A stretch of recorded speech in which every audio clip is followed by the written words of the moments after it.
Arratsaldeon. Arratsaldeon zuri. Eta ongetorri gaur ere. Eskerrik asko. Beno, konta iguzu, zein da arazoa edo egoera? Egoera da, kanpaina bat egin zela iaz, eta horren ondorio sartu ziren 54 udal eremu mistora, bizpahiru urte lehenago sartu ziren beste 3. Eta pasatu da ja urte bat baino gehiago, eta momentuz ematen duz direla konturatu beste eremu batean daudela, eta lehen bezala funtzionatzen dutela. Eta horrezagatik akuilatu ditugu udal horiek Euskaren ordenantza egiteko eta eremu mistoko udalen bezala jokatzeko ez. Hori, ara gerturatzen baldin bagara zerbitzu baten eske, ez dago euskarazko zerbitzurik? Ziur aski gehienetan ez, txikia direlako, eta handiagoetan ere ez dute zer egin ez. Momentuz bizi dira lehen bezala. Eta horrek zenolako egoerak dakar? Eremu euskaldunean, euskaldunok ez dugu eskubiderik, pentsa, eremu mistoan, eskubide zehatz bakarra da euskaraz zuzentzarena administrazio publikoetan. Eta gero, udalek susta dezakete euskara, eta bar, ez, eta gauzak elebidun jarri, eta bar, baina hori udalen esku geratzen da. Baina eskubide bakar hori, ez da betetzen, udal horietan momentuz, eta prestatu behar dute beren burua, ez? Euskararen erabilera arautzen duen foru dekretuak zer dio? Euskararen foru dekretua da legearen ondorioa, eta berak dio gauzagarri egin behar dela eskubide hori, administrazio publikoetan euskara zuzentzarena, ez? Eta egokituta? Eta tresnak sortu behar direla horretarako. Eta hori dira helburuak, eta gero planak egin ditzaketela udalek, eta egin behar dituzte, ez? Bestela, ez da gauzatuko eskubide hori. Eta egokituta eremu horren errealidade soziolinguistikora, ez? Bai, baina azken batean eskubidea beteta. Bai. Eta gainera hori eremu mistoari buruz ari gara, ofizialki hori horrela da, ez? Hartu da errealidade soziolinguistikoa hori dela, euskara eta gaztelania hor elkarbizitzen... Udaletan eremu mistoan egotea da nolabait ondorio gisa euskara zerbitzu hizkuntza izatea. Eremu euskaldunean, pentsatuta dago gehiago edo gutxienez aukera ematea lan hizkuntza izateko.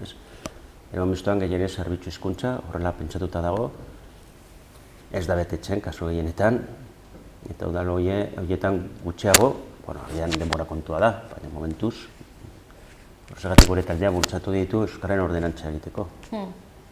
Orduan, hor jokoan dagoena da azkenean hiritarren eskubideak, eta gero hor ere badaude lanpostuen zerrendak hortik sartu zirenetik lanpostu deiak egin dira, eta ze gertatu da?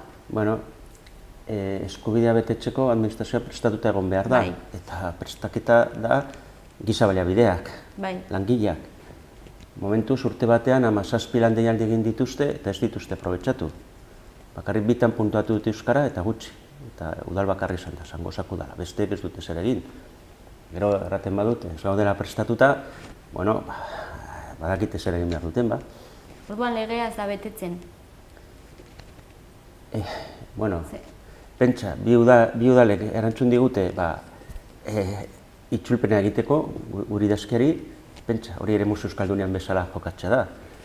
Zuen kanpainan harremanetan jarri zaretelako beraiekin eta hori da... Bai, idazkia jaso dute 57 udal horietan, bai. Eta bitan erantzun digute erderaz itzultzeko. Ez dugu egin, bidali ditugu Nafarroako Gobernuaren itzulpen zerbitzuetara. Eta batzuek jo dute horretara, baina, ikusten da ez dudela prestatuta. Eta dira, hori, eremu mistoan sartutak dauden udalerriak? Aiei zuzendu diago kanpaina. Eta zer da zuek esaten zenutena edo zuen kanpaina hori betetzearen alde, ez? Bai, bete behar dute legea, bete behar dute dekretua, eta betetxeko modua da euskaren ordenantza egitea. Eta eredu moduan, eskaini dugu Antsoaingo udaleko ordenantza. Eredugarritzat hartzen duzue hori? Eremu mistorako, une honetan baliagarria. nolabait eskaintzen badugu lakuntzako ordenantza edo goizetakoa, bueno, agian gehiago izan diteke, baina antxoengoa. Eta zergatik, ze dauka antxoengoak? Bueno, antxoengo udaleko ordenantza sustatzen du elebitasuna, agian hutsune batzu ditu, baina bueno, hor nonbait ez, eta gero arautzen du euskara merito moduan lan deialditarako ez, eta puntatzen du gutxienezuneko 5 eta jendearekin harremana duten lanpostuetan 110. Eta gero aparte, hizkuntz profileko lanpostuak izango direla zehazten du, hori ja plantilla organikorako. Eta bueno, adibide hona izan daiteke, agian udal txikietan behar dute gehiago hizkuntz profileko lanpostu bat jartzea. Lanpostu bakarra baldin badago, baina bueno, haiek ikusiko dute, udal bakoitz ezberdina da ez. Beno, hemendik gutxira hauteskundeak izango dira, agian uste duzu jarrerak aldatu daitezkela, ez dakit edo dagoeneko erantzunak hortik datozte, ez dakit. Beno, ikusiko dugu, ez? Nik uste du orain arte borondate oso ona ez dela izan euskara behar bezala garatzeko, eta hauteskunden ondoren agian egoera are okerrago bihur daiteke. Baina egoera hobetzeko zantzurik ez da ikusten, ez? Orduan, hori, zuek aipatutakoa kanpaina bat burutu duzue, nola doa, erantzun batzuk jaso egin dituzue? Bueno, Otitzako udaleko alkateak idatziz erantzun digu argi eta garbi ez dutela asmorik ordenantza egiteko. Bueno, bera udala eremu mistoan sartzearen aurka zegoen, ez? Hasieratik. Eta Beriango udaleko alkateak alderantziz, errandigu, bai, egingo dutela. Telefonoz, errantzidatik. Momentuz beste erantzunik ez dugu, baina ikusiko dugu, denbora behar da horretarako, ez?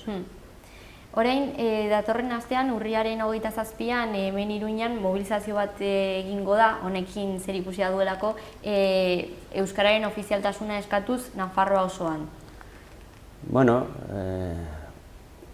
gu apoiatzen dugu noski manifestazio hori eta helburua, baina uste du gure kanpainatxoak erakutsi du ofizialtasunen sartzearen ondorioz izango diren zailtasunak, ez?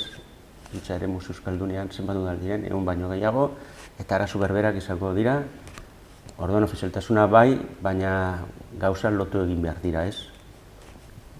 Bueno, Araban lotu zuten bere garaian, egin daiteke, baina hor daude zailtasunak.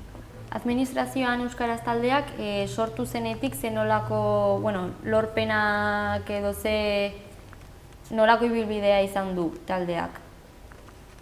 Bueno, lorpen txikiak bai, baina oraindik ez ditu zerrendatuta buruan orain azaltzeko, baina lortzen dira gauzak, baina miraririk egiterik ez dago, ez? Baina hor zaudete. Bai. Eta azkenean behar bati aurre egiteko, ez? Tamalez? Bueno, ofizialtasuna lortzeko, hor dago euskalgintza osoa lanean, ez dakigu noiz lortuko den. Gu orain sartu gara kanpaina horretan, eta ni pentsatzen dut udal batzuek bai egingo dutela ordenantza. Ikusiko dugu. Eta agian ona.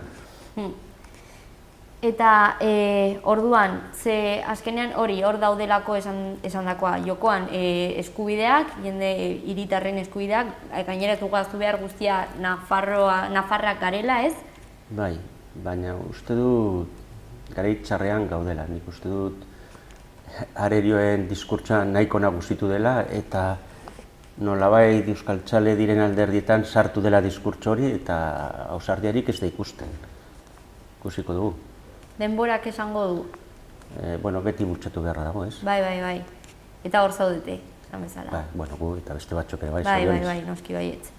Gaia jarraituko dugu, orduan. Momentuz horrela dago egoera, mahai gainean dago, bai.